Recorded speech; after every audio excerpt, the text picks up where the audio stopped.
اس وقت یہ ہے کہ اصل نماز یہی ہے، یہ سورہ فاتحہ۔ چنانچہ میں آپ کو حدیث سنا رہا ہوں جو صحیح بخاری میں بھی ہے، صحیح مسلم میں بھی ہے، جامع ترمذی میں بھی ہے، سنن ابی داود میں بھی ہے، سنن نسائی میں بھی ہے، اور بہت سی کتابوں میں موجود ہے۔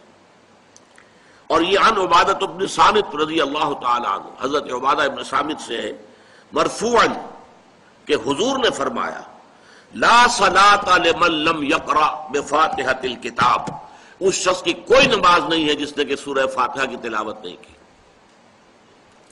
اب اس سے ہمارے ہاں ایک بڑا اختلاف پیدا ہوا، وہ نوٹ کر لیجئے۔ ایک رائے یہ ہے آپ اگر علیحدہ نماز پڑھ رہے ہیں تو ظاہر بات ہے کہ آپ کو ہر رکعت میں خود پڑھنی ہی پڑھنی ہے سورہ فاتحہ۔ جب باجماعت پڑھ رہے ہیں اب کیا شکل ہو؟ امام پڑھ رہا ہے سورہ فاتحہ تو کیا مقتدی کو بھی پڑھنی چاہیے؟ اس حدیث میں جو الفاظ کی شدت ہے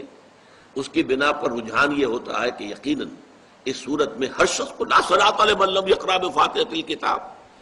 جس نے کہ فاتحہ کی تلاوت نہیں کی، قرات نہیں کی، اس کی کوئی نماز ہی نہیں۔ تو یہ موقف ہے امام شافعی کا، یہی مسلک ہے ہمارے اہل حدیث بھائیوں کا کہ آپ چاہے اکیلے نماز پڑھ رہے ہو، چاہے امام کے پیچھے پڑھ رہے ہو، اور چاہے امام جو ہے وہ جہری رکعت پڑھا رہا ہے اور چاہے سری رکعت پڑھا رہا ہے۔ خاموشی والی رکعت سورہ آپ کو معلوم ہے کہ نماز جو ظہر اور عصر کی ہے تو چاروں رکعتیں جو ہے وہ سری ہیں،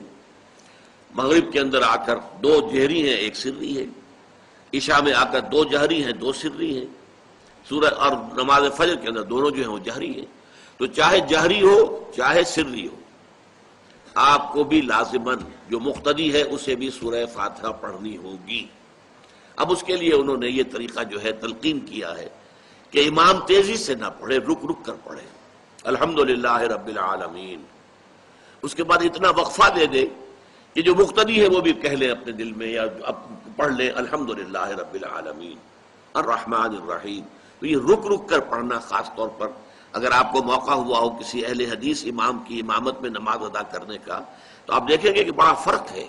ہمارے جو حنفی امام الحمدللہ رب العالمین الرحمن الرحیم مالک یوم الدین ایاک نعبد و ایاک نستعین، چار آیتیں جو ہیں وہ بھی ایک ساتھ میں پڑھ جائیں گی،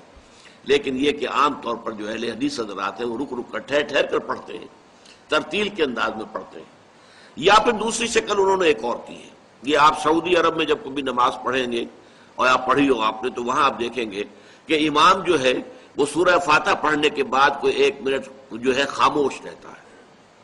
تاکہ آپ اب جو مقتدی ہیں وہ اس وقفے میں وہ اب سورہ فاتحہ پڑھ لیں، پھر وہ قرات کرے گا، کوئی اور آیات اس نے شامل کرنی ہے تو بعد میں شروع کرے گا، درمیان میں وقفہ ہو۔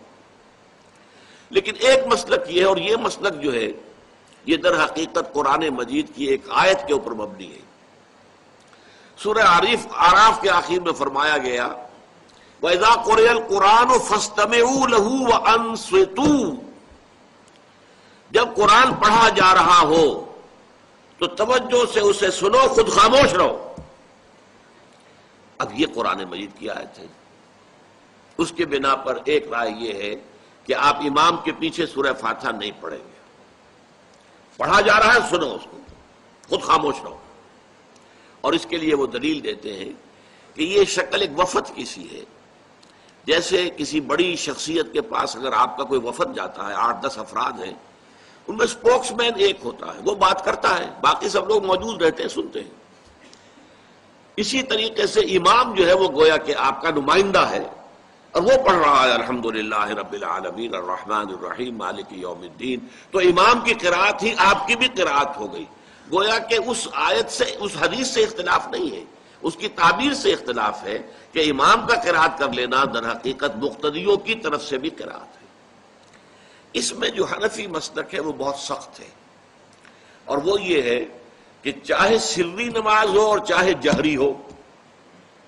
ہر کسی بھی حالت میں مقتدی جو ہے وہ سورہ فاتحہ نہیں پڑھے گا۔ اب اس میں ذرا سا سوال پیدا ہوتا ہے کہ جہری رکعت میں تو اس آیت کا اطلاق ہو جائے گا